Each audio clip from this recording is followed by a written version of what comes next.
Welcome to Your Next Level Now with your host, Bob Donnell. As a human behaviorist, Bob has helped people from every walk of life reach their next level, both personally and professionally. Whether a celebrity, professional athlete, or entrepreneur, Bob has helped them align their behavior with their desired result in their life and career. This is Your Next Level Now with All right. Bob. Good morning, everyone. Welcome to Your Next Level Now. Hope you guys had a great weekend. Happy Father's Day to all the fathers. Real or replacement. I have had several replacements in my life and have been very grateful for each one of them. So thank you for all of you who have stepped in for the fathers that were absent. You guys, Monday mornings are one of my favorite mornings because I get to either teach something that I believe is valuable, like a next level pillar, or I get to bring somebody on that I've met through different channels and had the opportunity to connect with and learn from and help them get their story out. So today we have the opportunity to for you guys to sit in on a conversation I'm going to have with Cynthia Manion, who Cynthia, we'll dive into her story. I don't need to tell you the story, but we'll dive into her story. But you're going to be fascinated by the different channels that she's taken in her life that have led her to be the person that she is today. And she's got a new book out called The Black Pearl. And you guys want to check out on the YouTube where she's been interviewed. There it is. Beautiful cover. Great title. So we're going to talk about that. But we're going to talk about all things Cynthia Manion today. And guys, tune in, invite your friends, get them involved. They will be very happy that they did. So that being said, Cynthia, welcome to the show. Thank you, Bob. Thank you. Yeah. How are you today? I'm fabulous. So tell us one thing that makes you that is absolutely fascinating about you. Well, right now, it was Father's Day. I lost my father in February 2020, and he is at Arlington National Cemetery. Mm-hmm. And what's really fascinating about is my mother died first in 1979, and she's at Arlington National Cemetery. Wow. So for the longest time, it had, just Frances Loretta Manion, and the date, June 7th, 1979. That was the most devastating thing that ever happened to me. It still is. Yeah. And then I took care of her. She died of leukemia.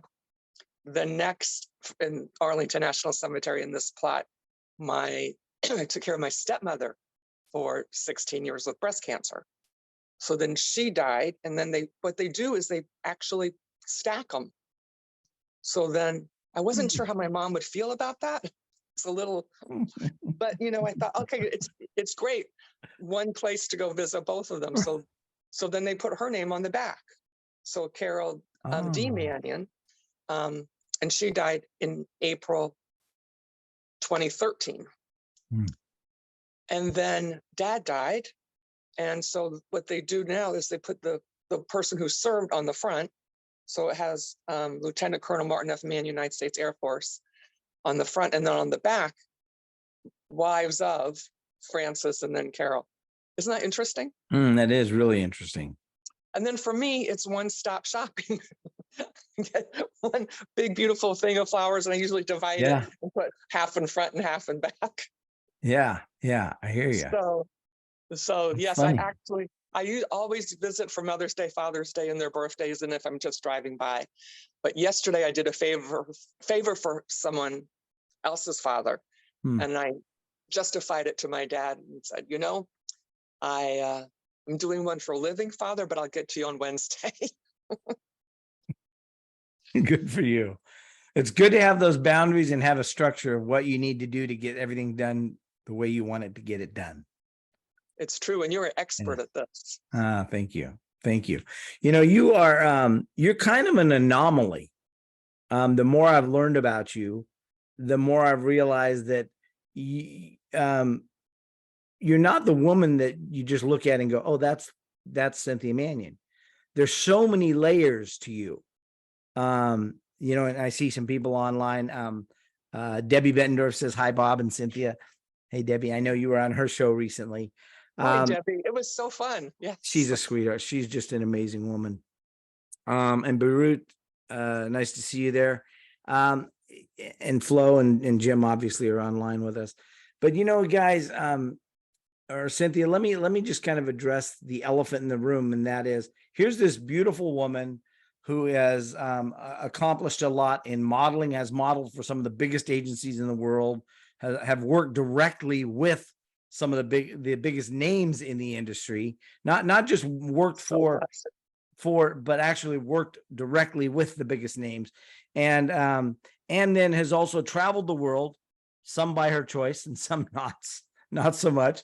We have something in common, except mine was without excuse. You had, every time I moved to 20 different elementary schools and 6 different high schools. And every time I would get there, they'd be, what, your dad in the military? And I'm going, what? I don't have a dad. Never met my dad, don't know anything about him. And no, my mom was not in the military, so no. But you, when they would say, what, is your dad in the military? You would have to say yes. And because the way you were raised, learning a little bit about you, it was an emphatic yes, and it was without apology. Yeah, yes, sir. Without apology. How do you think that shaped your ability to connect with people over the years? It was amazing because you just get dropped in and you have to figure it out. There's no rule book, nobody cares. You're either lucky or you're not lucky. It was amazing. I'm exactly the same, I think. Well, you're different every day, but basically. Yeah. And in some schools, I was like the most popular cool kid. In others, I was like the least popular, most geeky, uncool kid. But I had the same values and the same thoughts, and mostly took the same courses, mostly had the same interests, give or take. And it was really good because you learn how to make friends anywhere. Yeah. You can talk to anybody, anytime, anywhere. Yeah. And actually any language, even if you don't speak the language, if you hang out a couple of years, you pick up a few words, and when you're around it, you just kind of gravitate. And of course, as a kid, it was really easy. Right. Unfortunately, I didn't retain any of them, but I can still find a bathroom in any country. Isn't it interesting though? People always, they would always say to me, Bob, that must have been so hard. And I'd be like, compared to what? Yeah, actually, it's much better because kind of like not having Facebook when we were kids. There's no evidence. Yeah, I agree. I think it was to my betterment, not to my detriment at all. I think that I can walk into any situation, any environment, any place, and I can adapt to the room and in such a way that the room will adapt to me. Yes. I don't have to become different. I can read the room better than most. And even on a one-on-one conversation, I think that was one of the gifts that my mom gave me, not the curses that she gave me in moving me so much. So I love the fact that you've used it in a lot of different capacities. I love the fact moving to New York and just kind of being plopped down there. Can you tell that story? Because it's such a powerful story. Well, my dad had moved home, and I had been taking care of my brothers and sisters for a few years and felt that I was the queen of the family. So we were actually drinking and sitting at the kitchen table discussing our parenting skills. And the kids are smart, right? So if they didn't get the answer they wanted from me, they went to dad and vice versa. So the whole place was a mess. So he said, so Cynthia, I think you should move. I said, fine. He goes, when are you moving? I said, Saturday. He said, what do you need? I said, the mattress off my bed. I have to tell you, I was a little shocked when he came to my door on Saturday morning and knocked on the door to get my mattress. I was like, oh, and I never said bad words, but I was thinking, But, I was like, okay. So I got that blue Samsonite piece of luggage that I had gotten for graduating from high school and stuffed it in there. And I had $400 to my name, took all of that. He always had a pantry full of supplies, like a room in case, the world ended. So I grabbed tuna fish and Roman noodles and cans of, I didn't like grapefruit juice. We always had these big clear tin, from the commissary. So I Yeah. got peach juice and, as much stuff as I could put quickly.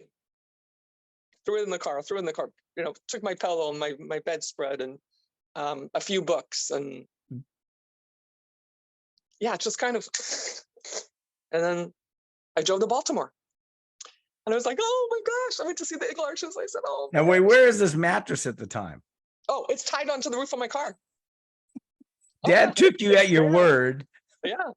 Yeah. And I was like, I drove to Baltimore and I'm like, no, they won't be able to survive without me. They can't do it. They need me. How can I leave my brothers and sisters? And Gary Iglarsh said, go. You have to go. This is your big chance. You have to go. And I'm like, can I stay here? And can I stay with you? You and Maggie are like, nope, you got to go. So now let's explain who they are. They were your siblings, right?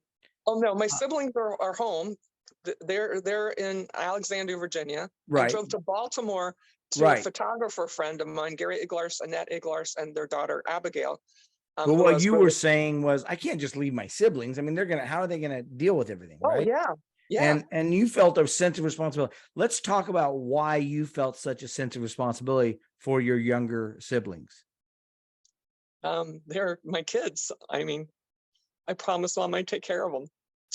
My little sister was 2. She turned 3 in 1979. Yes, she was 3. And my sister was 11 and my brother was 16. And I mean, no one was home. It was just me. And I figured it out, I made dinners. I tortured them, actually. I thought they needed to know about every country in the world. So I had theme weeks. And I know everyone was, Dad happened to visit on Chinese or Japanese week. And I was making everyone use chopsticks. I hid in all the knives and forks and utensils so that everyone would learn how to use chopsticks. He was not happy. I still don't know how to use chopsticks. So. Oh, well, so I did Mexican, and try to teach them how to do Mexican dances, whatever, just for fun. I got up in the morning, made lunches. I drove my sister to Brownie Academy. Now I want to stop for a second, because the way I understand the story is that this wasn't imposed upon you. This was something you took upon yourself. It's true. Yes. What made you at such a young age decide to take upon yourself the raising of these young lives? Was it desire or out of obligation? It was the right thing to do. Plus, I didn't know how they would exist. I went back. I was at Georgetown at the time. I went back. I remember I was sitting in Father Zarini's macroeconomic class or microeconomic class. And I was just worried about them. And he went, Manion, are you with us? And I said, no, Father, I'm not. And I picked up my books and left and just went home and became a full-time mom. And also had to make some money. So I did some modeling convention work and, those little annoying people that spray the perfume in Bloomingdale's. I was one of those. I taught modeling at Barbizon, as a matter of fact. Yeah, it was just whatever I could do. I modeled for the Smithsonian. Edith Head gave me Mae West's dress and taught me how to walk. And I did amazing things. Wow. I did every convention that came to town. It was one fun time, they paid me in chocolate. I got my weight in chocolate. I mean, they paid me, but I also got my weight in chocolate. Boy, the kids have fun with that. Oh, man. And I took them to church every Sunday and helped with homework. And, I had my sister in long hair. I used to braid it every morning. And we had a dog and a cat. And I pretended like I was Mom and did everything like she would. And on Sundays, we'd go on a venture. We went sightseeing someplace. We'd go someplace, mostly the free places. But there's a lot to do in Washington, D.C. And I would take them and make sure that they learned something, even if they complained. If they were good, we got McDonald's on the way home. And everyone knew if we were going on a venture, what that really translated to is sit back, relax, because Cynthia is totally lost, and it's going to take us a while to figure out how to get home. This was before GPS. Right, And right. Do you think Dad was, do you think your dad was cognizant of everything you were going through at that time? nope, I think he had no idea whatsoever. Hmm. Dad was about dad. And I think also he had his own grief, and he also had his own girlfriends. He was a busy man. Plus, Yeah. he worked at the Pentagon at that time. So he was very, very busy. And Let's talk for a second about the grief. What was the major cause, do you think, of his grief? he lost his dad on Sunday and his wife on Wednesday, same week, same month, same year. And in fact, when Mom got sick, we were in Pennsylvania for the funeral. In fact, I left my brother and sister there and only took my little sister Carolyn with me when I drove home. And one of my biggest regrets was I didn't let her die at home because I was afraid my dad would kill me. I didn't know she was going to die. I thought maybe. So I loaded her and Carolyn back in the car and I drove to Walter Reed. She died at Walter Reed that day. It was, yeah. I want to draw out a point because I think a lot of times when we think, well, I'll deal with my grief on my own, we don't realize that the way we deal with our grief may be different than the way those that we love around us are dealing with grief. One, and two, that just because we're dealing with our grief, it doesn't mean we're helping others deal with theirs.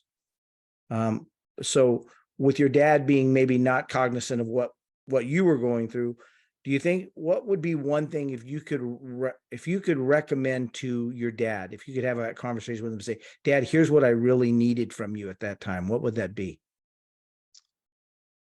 Actually, at that time, I thought we needed family counseling. I thought everyone needed some help, professional help. And I did approach him on that, and he thought that was not necessary.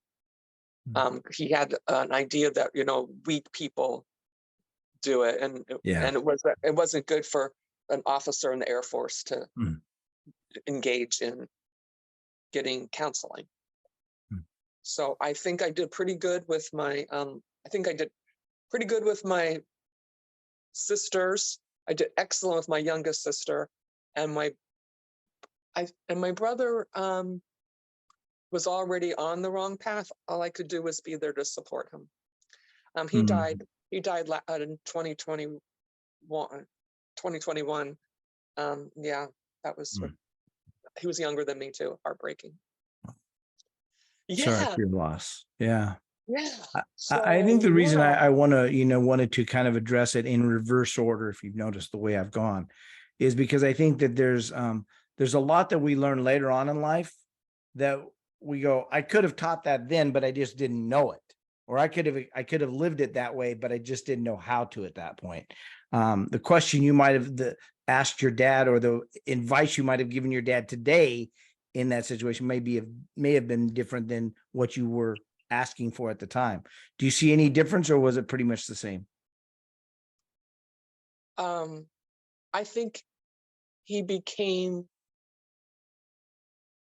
the father that we needed in his last year of life. And I wanted all my brothers and sisters to come and spend time with him and see that there was a whole different person down in there. And two did, two didn't.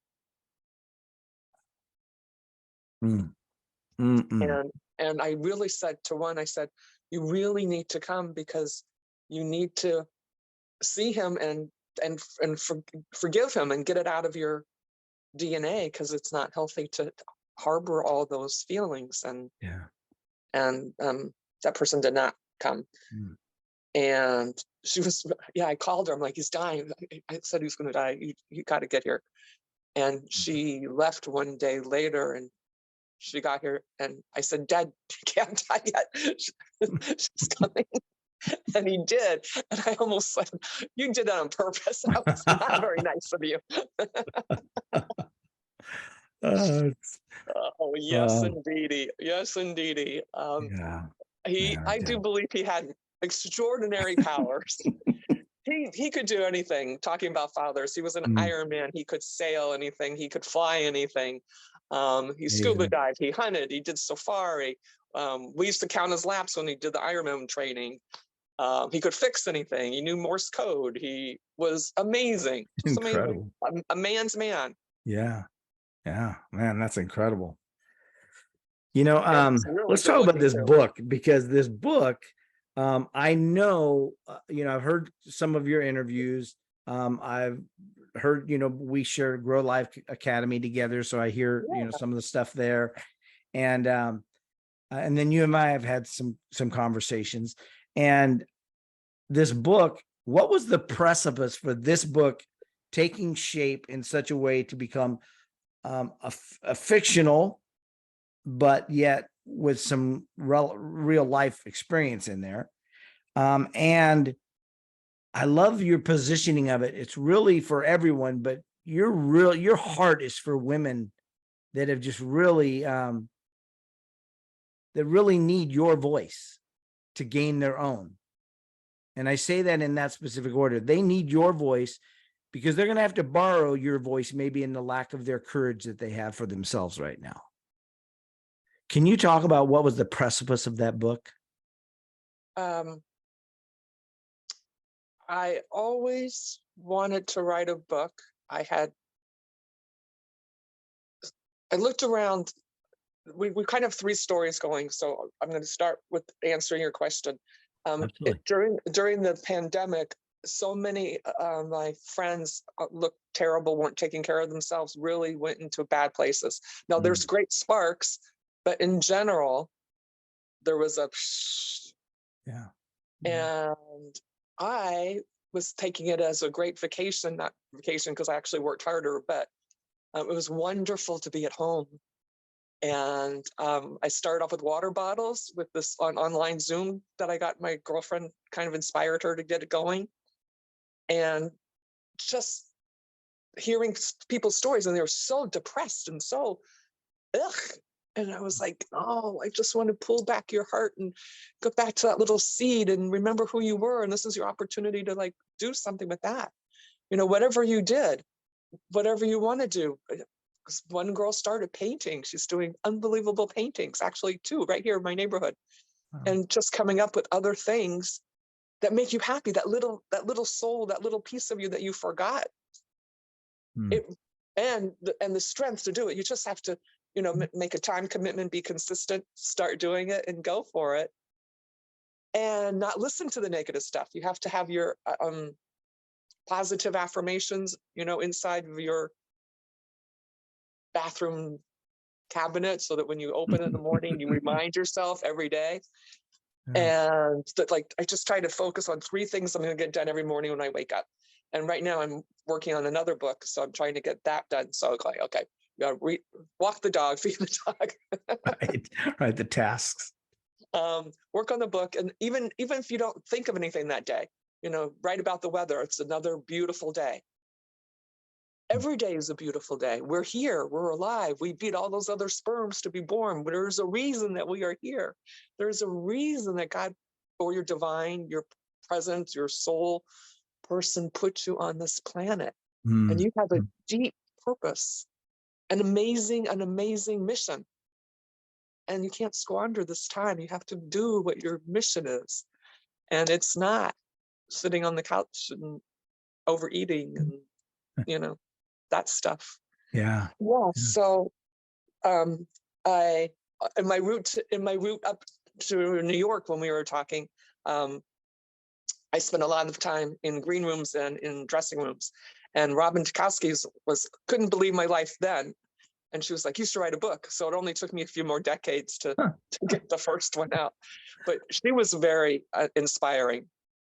Just like, oh my gosh, I can't believe that. I can't believe you've done all that stuff. Wow. I can't believe you've lived all those places. Like, yeah, it's just, and everyone has a cheerleader someplace. And if you don't, you can use me or Bob. There you go. Amen. Wow. So you get to New York and you're in this big city, and it's like, make it or don't.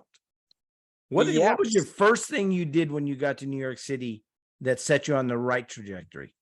They used to have the newspaper stands and stuff, Hmm? right? So I bought the newspaper. I bought a Backstage. Okay. Backstage was there, and someone told me the Ross reports were very helpful. So I got the Ross reports, and first of all, I found a place to live. Um, I called a girl who I did not know, Georgia Harrell. We're still friends.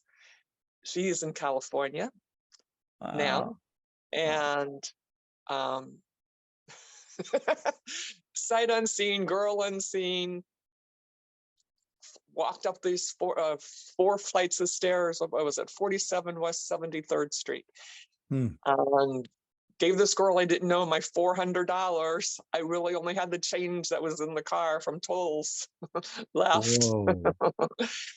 And she left. And it wasn't a big shake. It was like barely even a 1-bedroom apartment. So you walked in the front door, and that became my room, and it had one little closet and one window. It was long and narrow.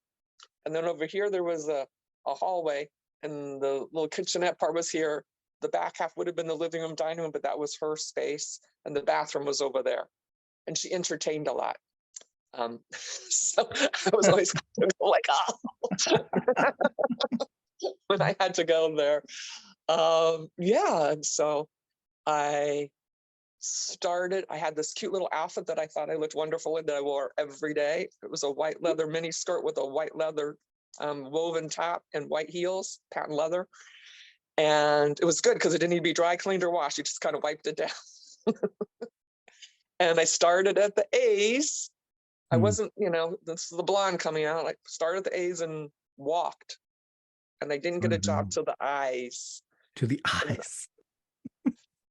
And I was really panicking. And yeah, I remember when I was moving in there, I had now eaten all the provisions that I'd taken out of the emergency pantry. From Dad's pantry. Yep.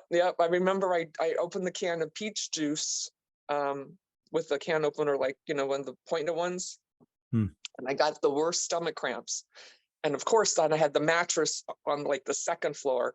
And I was trying to decide if I should just bag the whole thing and go home or continue up. And I figured, well, I'm halfway there. There's nowhere else to go. Was that the first time that you thought about going home, or had you thought about it before that? I was kind of just moving on adrenaline, I think, before that. Yeah. That was the time when I believe I cried and said a prayer to Mom, and, what am I doing? And how will they live without me? I better go home and take care of them. It was there. And we didn't have cell phones then either, remember? Yeah. And it was, yeah. And you didn't have much change left in your car to go use a payphone. I didn't. That's why I didn't call those agencies. That's why I walked to them. Man. Yeah. Love and that. Yes. It was amazing. When I got to the W's, come to think of it, William Morris took me. Really? Yeah. I just went to every one of them all the time. It was amazing. Name some of the names you worked with.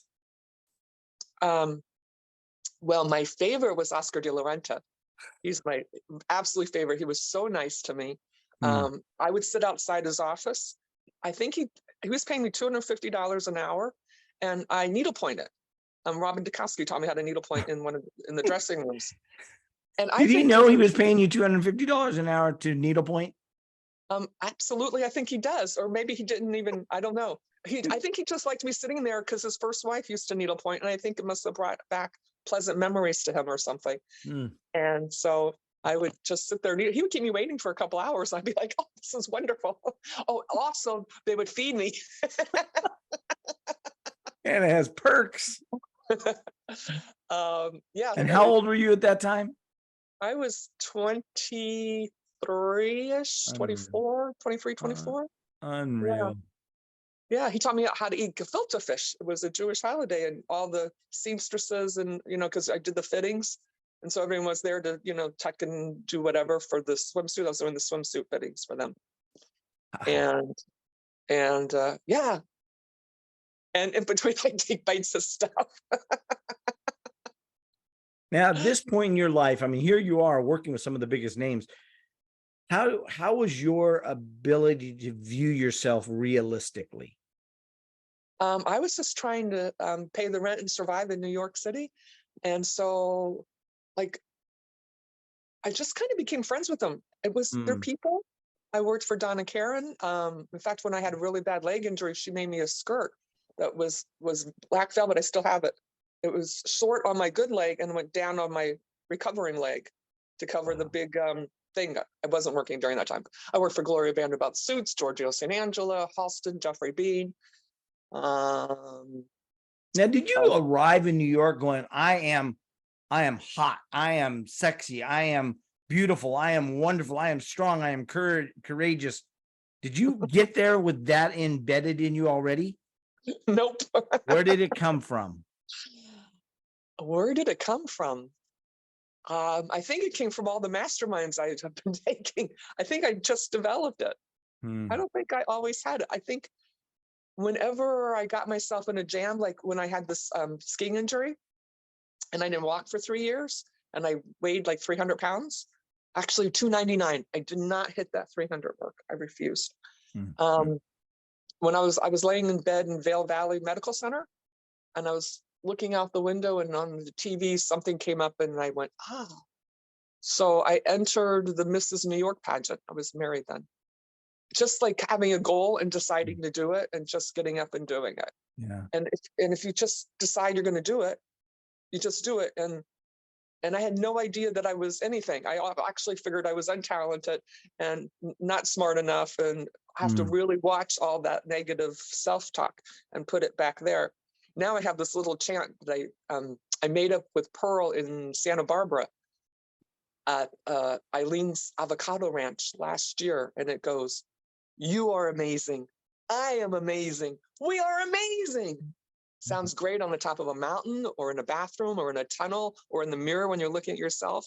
And it works for everyone that you see and everyone smiles. I did in the grocery store 2 days ago and I had everyone smiling and they were like, I said, see, it just takes a moment to be kind and have a little fun and look at the whole aisle in the blind was smiling. And I said, and now you're wondering why this lady hasn't left so you could get your stuff right. Mm. But Mhm. just deciding to do it, just like you decide to be happy every day. Like you just decide to be healthy. You just decide and you do it and you make a mark, you make it so that it's attainable or you work towards it, but you have an end date, a goal date, what you want. Some people say not to call them goals anymore, opportunities, but a direction, Yeah. Hmm. an idea. Once you get the idea, I think your subconscious and all those cool things start working on it for you, even Yeah. while you sleep. So you have to make sure that you always have the good thoughts because I think it all goes together. Like when I decided, I think it's 3 years ago now, to be in a bodybuilding contest, I did it. And now I have 2 or 3. Let's see, can I show you? It goes this way. Can you see the trophies up there? Yes. Oh, wow. Yeah. So I got some hardware and all I did was decide to do it. And now it keeps me in shape. And so I'm only entering one a year now because that's all I need. One a year to keep me honest and going to the gym and on point. I love that. I was looking back at some of your pictures and some of the things, and I'm like, man, not only did she decide to do it, but she kept doing it. And I really like that. I know I have some friends that are fitness models, and I know the work that it takes to stay in that, not just to do it for a competition once and then go, okay, I'm done, but to stay in that. So what it took for you is amazing to me. I don't, I've never done something with that much commitment in that kind of realm. Sports, I wrestled, I played basketball, I played football, but never to the degree that you have to do what you did. What do you think was it that allowed you to do that, even in the midst of all the chaos? I mean, you mentioned you were married before. You mentioned that you had, your siblings. You mentioned you had your career. What do you think it is that drove you to the ability to be able to do what you do on a daily basis? Survival. Okay, fair enough. Fair enough. Plus, I like to have fun, so I try to find ways to do things that are fun and meet new people and help people. And I can't help them if I don't know anything about it. So I like to try everything. Love that. So, your book, if you Yeah. told, if somebody said, what's the one chapter I should read if I don't ever read any other chapter in that book, what would it be? Page 66 is my favorite. Is this page 66 in the hardback too? Yes, I like both water and sand are part of the ocean, Boris said. Therefore, I want you to lie back and just be one with everything around you. Do not try to distance yourself or think. Just be aware of this great ocean and let go of everything else. Guys, right there, read by the author. What about that makes that your favorite? Just try it. Do it. And you can do it anywhere. You can just do it right here. Just close your eyes, lay back, clear your head, and just let it be and see what comes up. Maybe something I said or something Bob said inspired you to think of something that you want to do. So just take a moment and think of what it is and just let it percolate.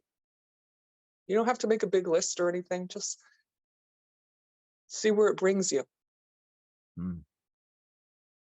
On some of my books that people have been winning in the talks and stuff,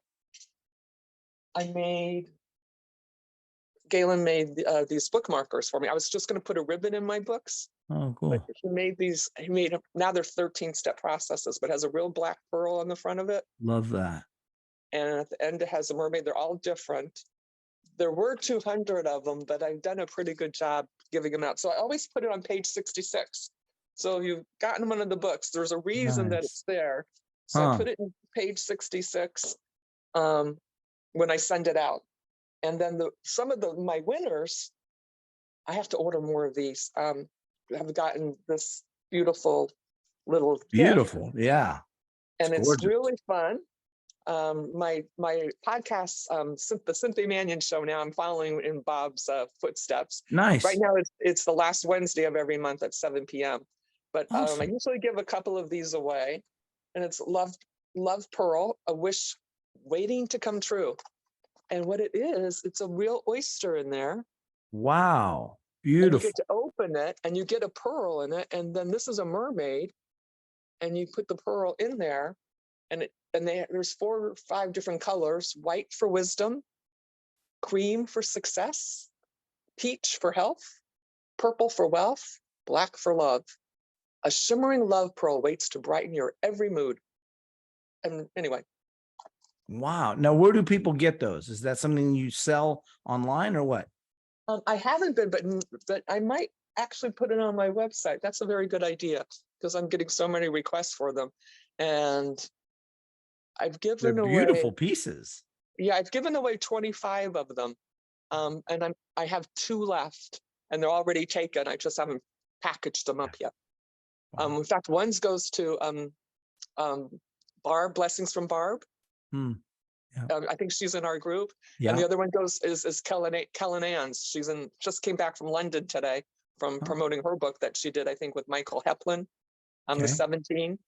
So I just have to package those for those 2 lovely ladies. And then I realized I wouldn't have one for the demo to show you. So I better just wait one more day. Good for you. Good for you. But that's a very good suggestion, Bob. I think maybe I should, because now everyone wants them. Well, yeah, especially since you've been talking about them, people are going to, the demand's only going to grow more. So yeah, yes. awesome. Yeah, Debbie got one. Debbie Bendorf. Oh, yeah. Find it. Find it. Good old find it. Yep. And Love she found Debbie. her pearl. She got a white one for wisdom. Oh, she did? Oh, and she's a very wise young lady. Actually. She is a wise young lady and an amazing young lady. Yeah, I agree.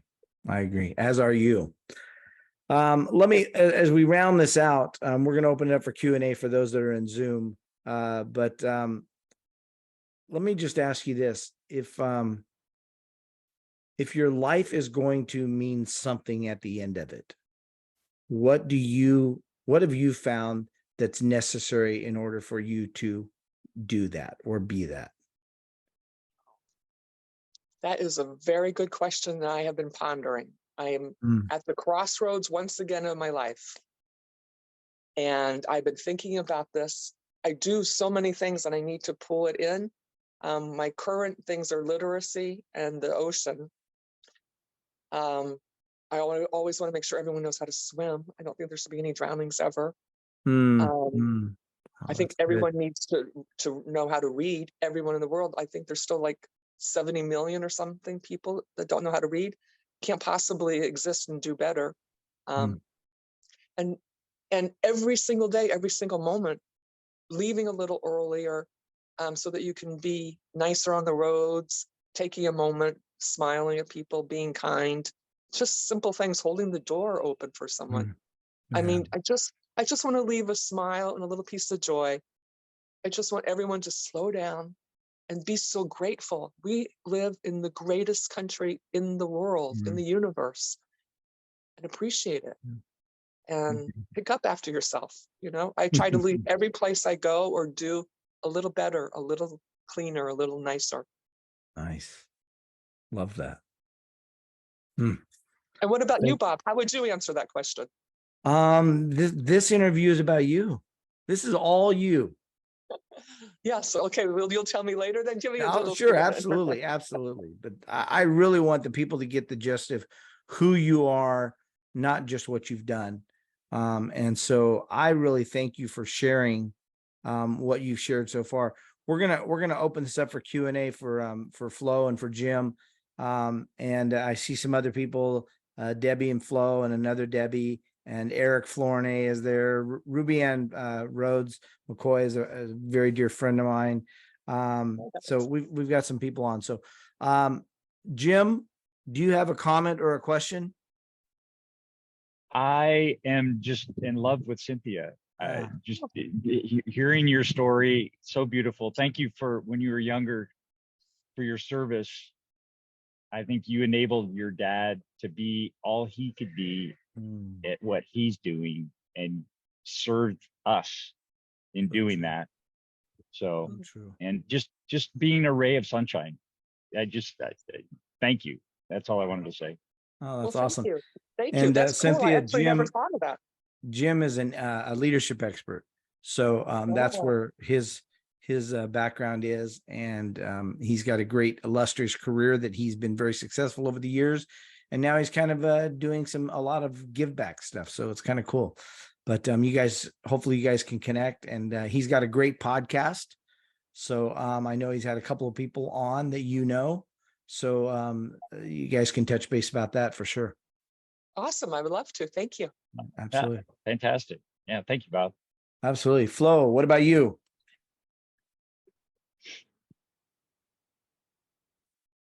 Hi, Cynthia. Thank you for sharing this morning. I was taking notes, and I love how you decide to be happy, and it's a decision. It's not a choice, it's a decision that you've done.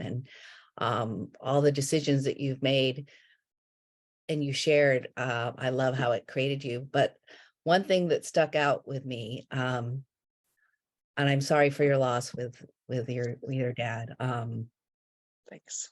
it's still fresh for you. Why is it still fresh for you?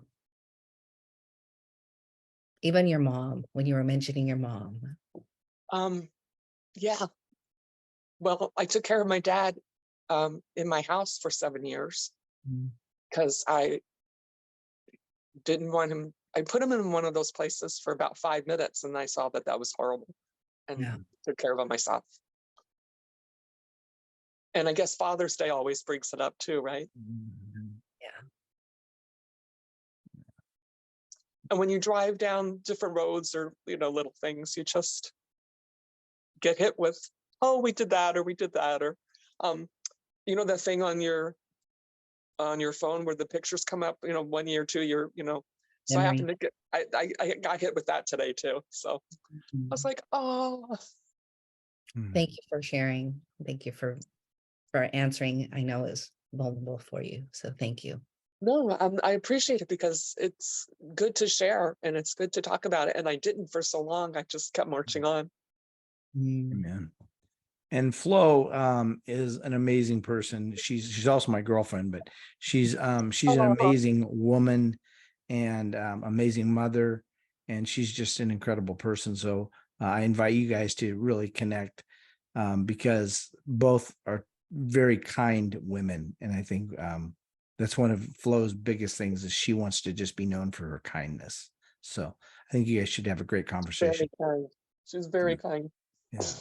Oh, there's my So guys, glasses. as we wrap this up, Sorry, I was looking Cynthia, for my how do glasses. people get in touch with you?